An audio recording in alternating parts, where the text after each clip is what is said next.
Welcome back professor صاحب، میں آپ سے یہ جاننا چاہوں گا کہ برطانوی راج میں مسلم آبادی کا معیار تعلیم کیا تھا اور انگریزی ذریعہ تعلیم کو مسلمانوں نے کیسے ریسپانڈ کیا اور اس کے سیاسی اثرات کیا تھے؟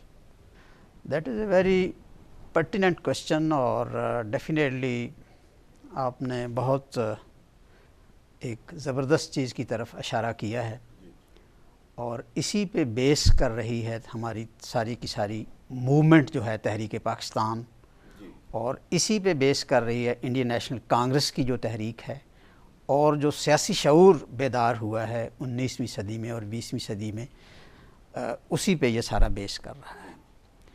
جب 1831 میں اس پالیسی کو انٹروڈیوس کیا گیا ہندوستان میں،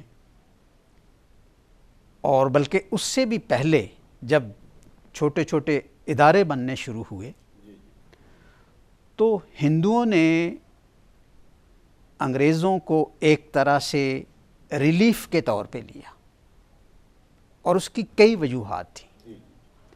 مثال کے طور پہ ہندوؤں میں ایک رسم تھی ستی کی، انگریز نے آ کے قانون بنا دیا کہ ستی کی رسم نہیں ہونی چاہیے، کیونکہ اٹ از انفیئر، ظالمانہ ہے کہ ایک بندہ فوت ہو جاتا ہے تو اس کے بعد اس کی بیوی جو ہے وہ بھی اس کے ساتھ ہی چتا میں جلا دی جائے۔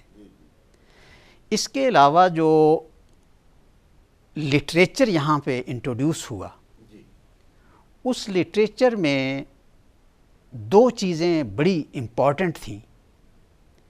ایک یہ بات تھی اس میں کہ میجورٹی از اتھارٹی،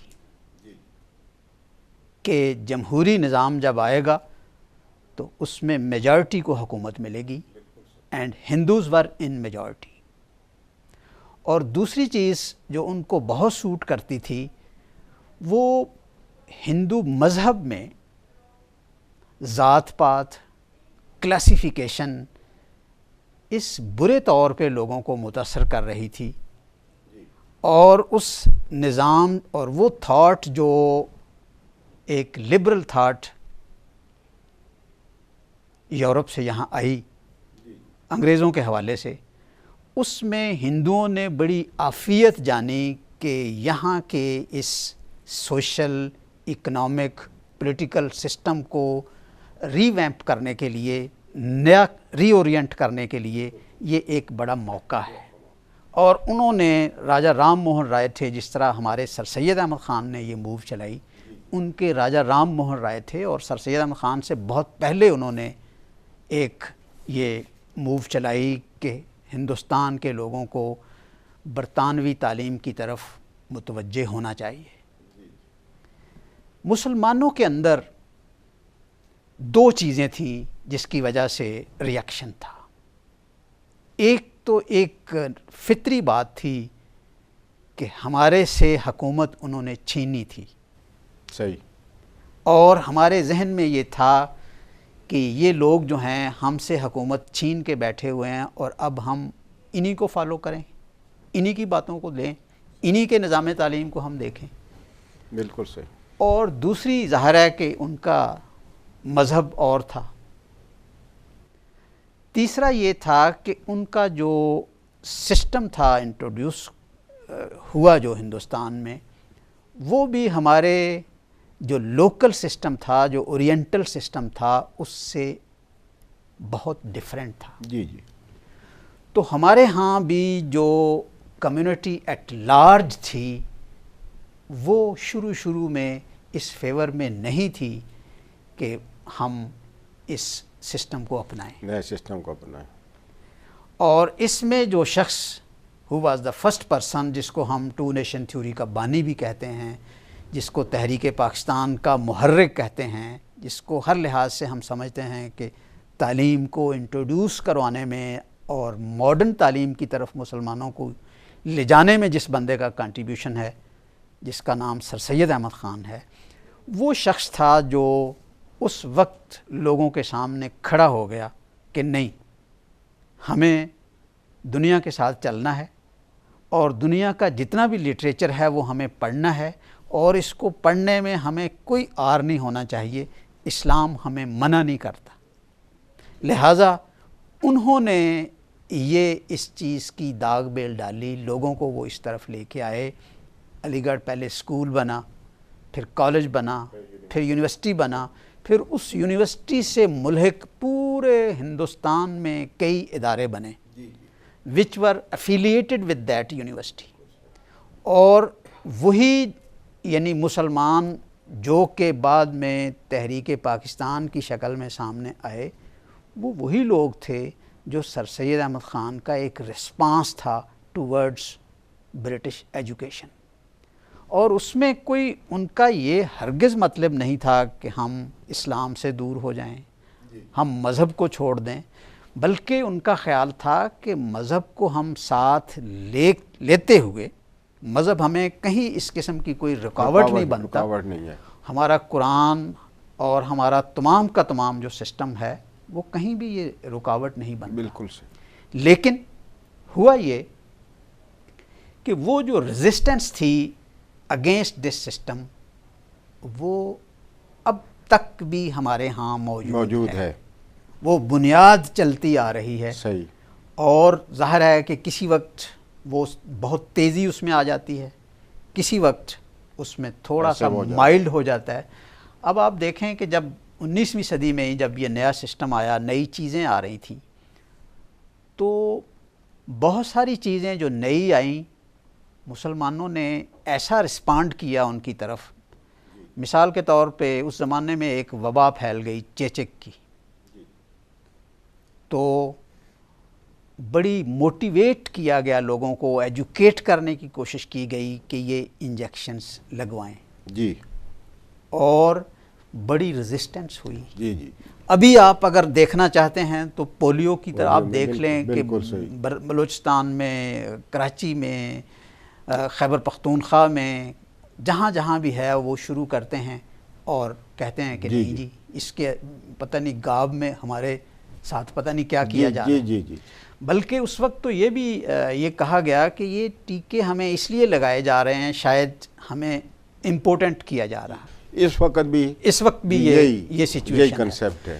تو ایجوکیٹ کرنے میں جتنے بھی ہمارے جو بڑے تھے، جنہوں نے ایجوکیٹ جو کرنا چاہتے تھے، ان کو بڑے مسائل آئے، بڑے فتوے دیے گئے۔ ایون سر سید احمد خان کو بہت مسائل آئے، بہت فیس کرنا پڑا پرابلم آئی کہ بھئی یہ تو مسلمانوں کے اندر جو آپ کا کوشچن تھا، یہ جو ایک مسلمانوں کا رسپانس تھا towards British education system in India, وہ بنیاد ابھی تک بھی آج سے 30-40 سال پہلے when we were kids اور اسکول میں جاتے تھے تو ہمارے ہاں بچیوں کو پڑھانا سمجھا جاتا تھا کہ جی آر سمجھا جاتا، یہ تو کوئی ضرورت نہیں، بلکہ اس میں سمجھا جاتا تھا کہ یہ تو بڑی یعنی یہ لوگ تو شرم ان میں ہے نہیں، ان اسلامک سمجھے، ان اسلامک تھا۔ اب الحمدللہ وہی بات جو سر سید نے اس وقت کہی تھی، جی جی، آج وہ سچ ثابت ہوئی، اور اس پہ آپ دیکھیں کہ جتنے ہمارے تحریک پاکستان کے رہنما ہیں وہ سارے کے سارے ماڈرن، سائنٹیفک اور دنیا کے ساتھ چلنے والی ایجوکیشن کی فیور میں تھے۔ جی جی بالکل۔ پاکستان بنانے والی جتنی لاٹ تھی، جی جی، اگر آپ اس کو ہسٹری کے تناظر میں دیکھیں تو انہوں نے ایسا نظام ہمیں دینا چاہتے تھے جس میں ہماری سوچ جو ہے وہ وسیع ان معنوں میں ہو۔ ہمارے ہاں لبرل کو بڑا غلط لیا جا رہا ہے، جی جی جی، اصل میں وسیع القلبی ہے، اور ہمارا جو مذہب ہے، قرآن جو ہے، وہ تو روکتا ہی نہیں ایجوکیشن کسی بھی قسم کی۔ جی جی، جب یہ حدیث پڑھی جاتی ہے کہ آپ چین بھی چلے جائیں تو ڈیفینیٹلی چین کا نظام جو ہے وہ کوئی اسلامی نظام نہیں ہے۔ جی جی جی، تو وہ ایک چیز انٹروڈیوس کروائی، اور اس دور میں جو آپ نے سوال پوچھا ہے، ہمارے مسلمان جو تھے اس لیے پیچھے رہ گئے کہ انہوں نے اس کو سیکھنے میں تھوڑا سا تامل کیا، انہوں نے تھوڑا لیٹ ہو گئے، اور ظاہر ہے کہ اب بھی آپ کمپیریزن جب ہم آگے کریں گے انڈیا اور پاکستان کا، اور وہی چل رہا ہے کہ وہ ہم سے بہت آگے ہیں، بہت پی ایچ ڈیز، بہت سائنس اور بہت کچھ کر رہے ہیں۔ ناظرین، ہم لیتے ہیں ایک مختصر سی بریک، اس کے بعد آپ سے دوبارہ اس ٹاپک پہ ملتے ہیں. امید ہے آپ ہمارے ساتھ رہیں گے.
Presenting exquisite serviced apartments in Pakistan's tallest building, Bahria Town Icon, Karachi.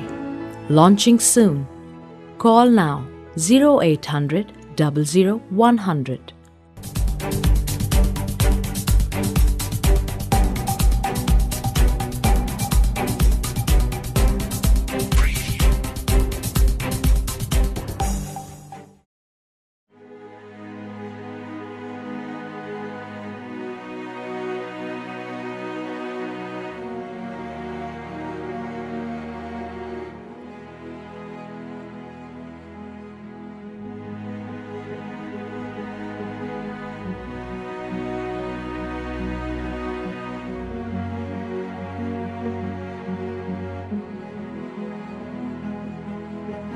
Presenting Pakistan's most exclusive serviced offices at iconic location in Pakistan's tallest building, Bahria Town Icon, Karachi. Launching soon. Call now 0800 00 100.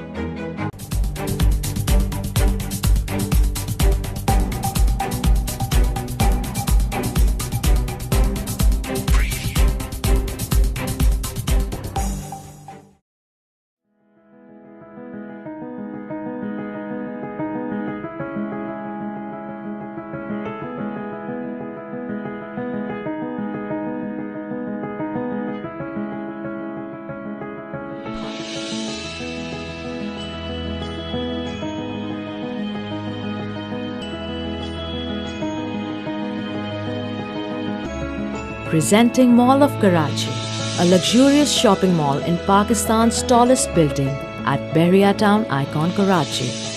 Launching soon. Call now 0800 00 100.